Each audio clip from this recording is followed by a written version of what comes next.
Bonjour et bienvenue sur la chaîne YouTube du Centre social et culturel d'Anneux. Aujourd'hui, une nouvelle vidéo. Alors, comme je vous l'ai déjà dit dans les vidéos précédentes, avec mon équipe, j'ai décidé de vous faire partager ce que l'on fait en atelier informatique.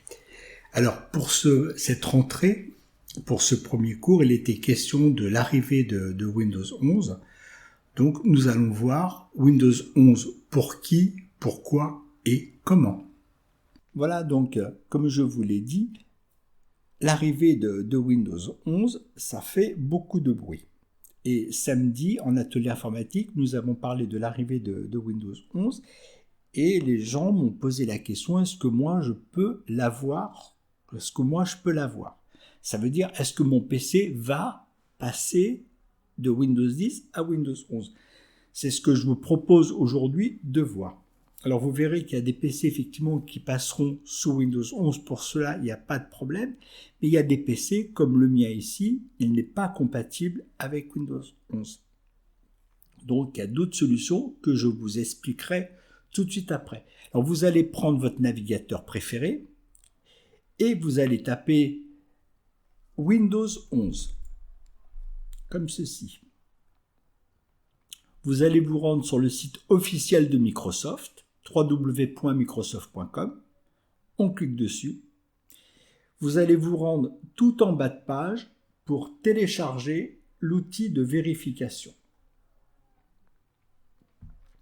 Alors, je tiens de vous parler d'abord de voir la configuration minimale requise. Moi, je l'ai fait, j'ai perdu un petit peu de temps pour savoir si mon PC était bien compatible ou pas. D'après la liste ici, mon PC, il rentrait dans les normes.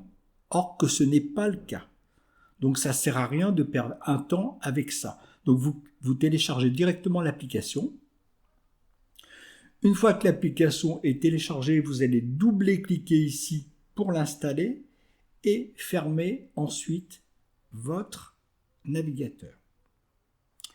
Une fois que l'application est installée, vous allez avoir une nouvelle page qui va s'ouvrir à l'écran.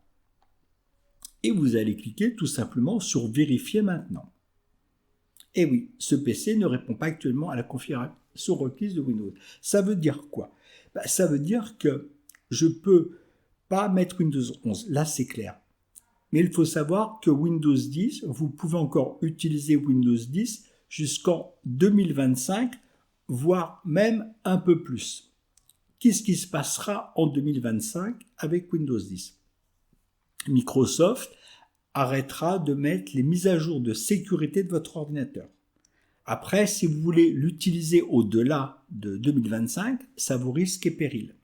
C'est une question de sécurité. Si je veux à tout prix avoir Windows 11, si vous avez les moyens, vous achetez un ordinateur en magasin et là, il n'y aura pas de problème, vous pourrez faire la mise à jour de Windows 11. Et moi, mon ordinateur, je l'ai acheté il y a 3 ans. Alors, pour bien comprendre, quand on parle de mon ordinateur, je l'ai acheté il y a 3 ans, pour Microsoft, ce n'est pas à laquelle vous achetez votre ordinateur qui compte, c'est à la date de sortie du produit. Moi, ce produit-là, il a dû sortir il y a 4-5 ans, mais je l'ai trouvé en boutique 2 ans après sa sortie officielle. Donc, ça fait comme si mon ordinateur, il avait 4 ans ou 5 ans. Donc, effectivement, il n'est pas compatible avec Windows 11. Alors, pour ceux qui ne veulent pas changer d'ordinateur, il existe une solution. Et c'est pour ça que je vous fais passer l'info. Il y a ce qu'on appelle des distributions Linux.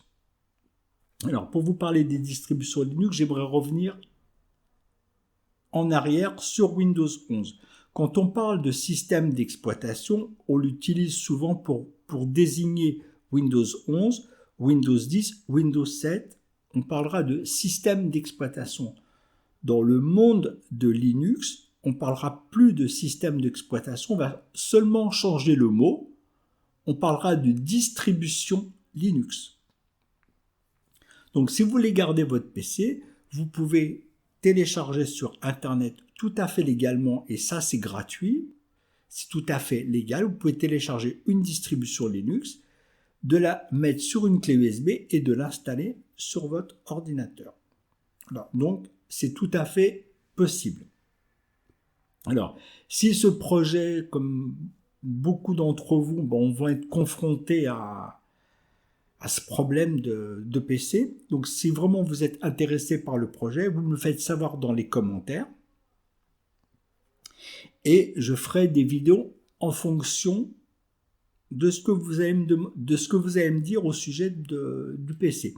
Alors, dans les vidéos que je ferai bien sûr sur Linux, je vais vous apprendre à télécharger une distribution, de la choisir aussi, parce qu'il faut choisir une distribution, il faut la télécharger et la mettre sur une clé USB.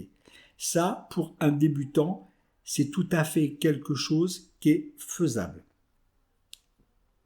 Par contre, je m'adresse là aux personnes qui sont vraiment débutantes, qui ne savent pas installer un système d'exploitation. Peut-être que ça vaut le coup de prendre votre PC, de prendre votre clé USB avec votre système Linux, de l'emmener dans un magasin où ils font de la maintenance. Peut-être que ça vous coûterait moins cher de faire installer une distribution Linux que d'acheter un PC neuf. Donc c'est à mité. Ou si vous connaissez quelqu'un qui bidouille un peu en informatique, vous pouvez vous faire aider. Alors vous pouvez vous faire aider bien sûr par un ami, par les vidéos que je vais mettre en ligne sur ma chaîne. Donc je vais mettre des vidéos en ligne. Donc je vais vous prendre vraiment pas à pas dans chaque étape. Après, pour les débutants, c'est sûr qu'il faut se faire aider par quelqu'un. Parce que pour installer une distribution Linux, pour quelqu'un qui ne connaît pas, c'est pas évident. Donc c'était juste pour l'information. Voilà, donc pour moi, cette vidéo, elle est terminée. Donc la prochaine vidéo qui va arriver, c'est comment on choisit sa distribution Linux. Voilà, donc n'hésitez pas à me faire part de vos commentaires si vous êtes intéressé par ce projet. Voilà, donc moi je vous dis à très bientôt. Ciao, ciao.